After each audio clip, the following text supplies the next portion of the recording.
At Healthcare Partners Medical Group, our mission is to provide the highest quality of healthcare to each and every patient. With 5 locations in Pahrump, we are local doctors you know and trust. We want to thank you for choosing us. Quality care starts here.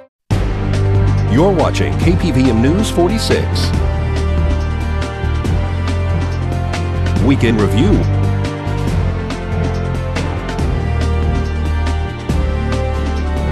With Deanna O'Donnell.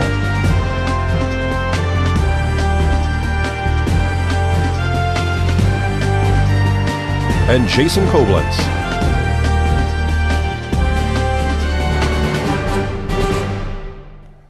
Welcome to News 46's Weekend Review, your #1 source for local news. I'm Deanna O'Donnell. And I'm Jason Koblenz.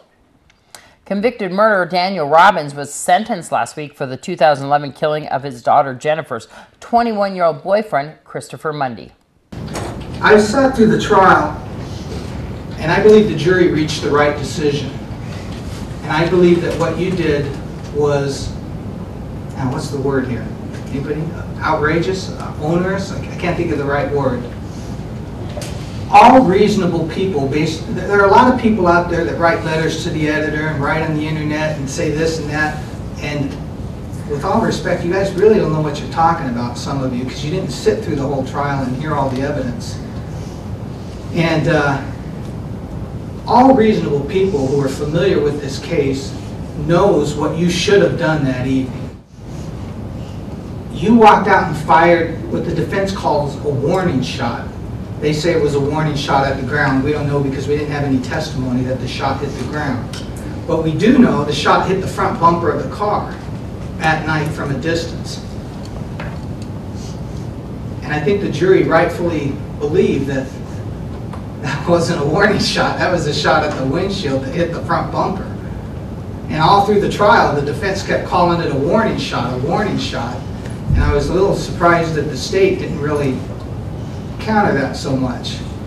I don't think that was a warning shot. I think that was a shot at the front windshield that hit the front bumper, and then you proceeded to walk another 20 steps towards a car or whatever it was and hold the gun up to the young man's head. And I can't picture why any person would do that. The Division of Parole and Probation has recommended 10 years to life consecutive with 1 year to 20 years for the weapons enhancement. The defense has recommended 10 to 25 years, and the state has recommended 10 to life with 8 to 20 years as an enhancement. So the state recommended the max, the defendant recommended the minimum, and the Division of Parole and Probation recommended a little bit lighter sentence on the enhancement. I'm going to sentence you to 10 to life. I'm going to run it consecutive, even with the belief that it could be concurrent, to the enhancement. Count 2. The division recommended 24 to 72 months, 2 years to 6 years. The defense recommended minimums. The division recommended consecutive. The defense recommended concurrent. I'm going to sentence you to a consecutive sentence for the young man being shot in the arm and the trauma he went through that night.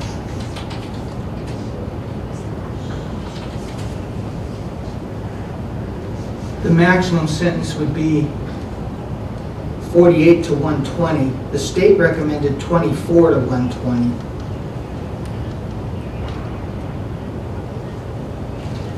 I'm going to sentence you to the maximum, 48 to 120. Run it consecutive. The other counts I'll run concurrent as recommended by the division, 12 to 48 and 12 to 48. You're looking at a total of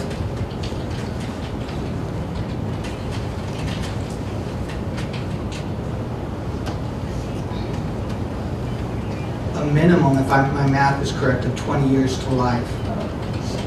22.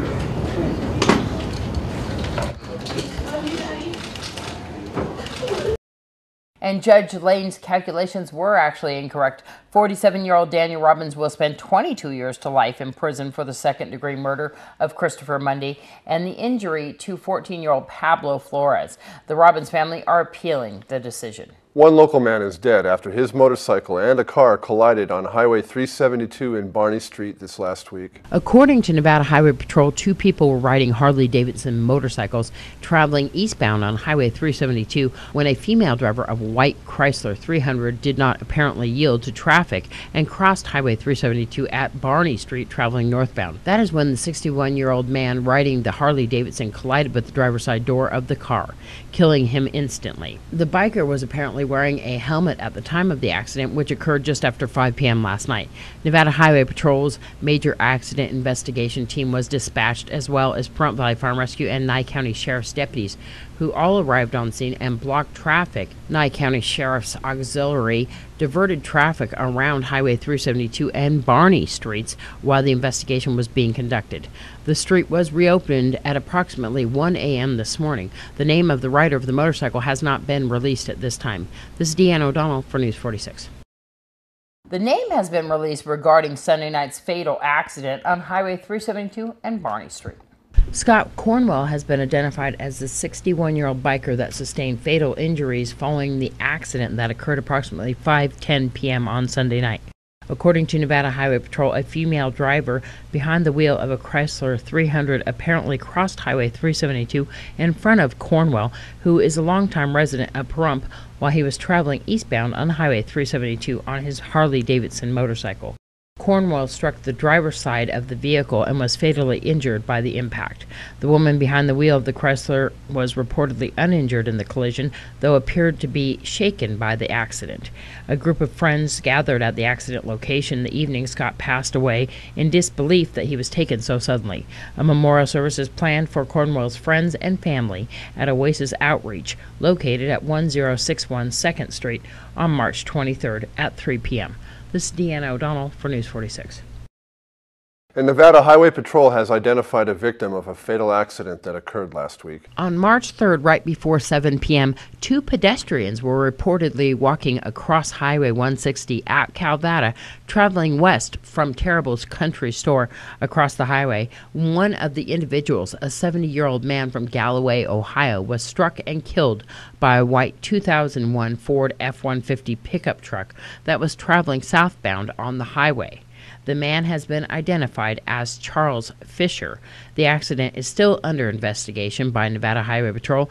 The other pedestrian was uninjured in the accident. This is Deanna O'Donnell for News 46. A single-vehicle motorcycle accident sent 2 people to the hospital on Friday morning on South Highway 160. A single-vehicle accident occurred on South Highway 160 this morning with 2 passengers. We're going to speak to Nevada Highway Patrol Trooper Pat Walker. We had a motorcycle heading towards Vegas from Pahrump. Apparently, we're not exactly sure what happened. He was having some sort of episode. I'll leave it at that. I'm not sure of what kind. According to the passenger that was riding with him, he did swerve off the highway, got out into the rocks, and rolled the motorcycle.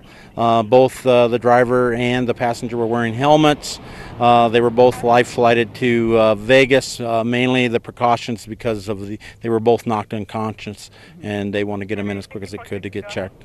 So male and female and full helmets, right? Full helmets, yes, a male and a female. They were just on their days off going somewhere. Does speed seem to be playing a factor at all in this, or no? No, speed is not. In fact, when he hit, he barely did a 1 roll, it looks like. So even the witnesses just, they never said anything about his speed. They just noticed that he was kind of swerving, which goes along with the fact of what the passenger told me, possible episode. I know she said that he seemed to be having some sort of allergy issues. And beyond that, we'll leave it to the doctors.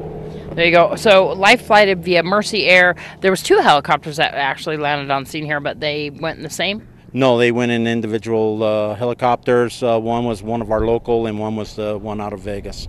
Pahrump Valley Farm Rescue showed up here as well as, Clark County. Clark County did get here, but Pahrump Valley was first on scene, and then Clark County got here and assisted. There's not going to be a citation in this case, right? As of right now, no, but I will go down to make sure what happened. I mean, if someone's having a medical episode, that would not mean I would issue a cite if that's in fact what occurred. But that it could take a little while for that. So we'll just say investigation pending for now. But it doesn't look like there's going to be one.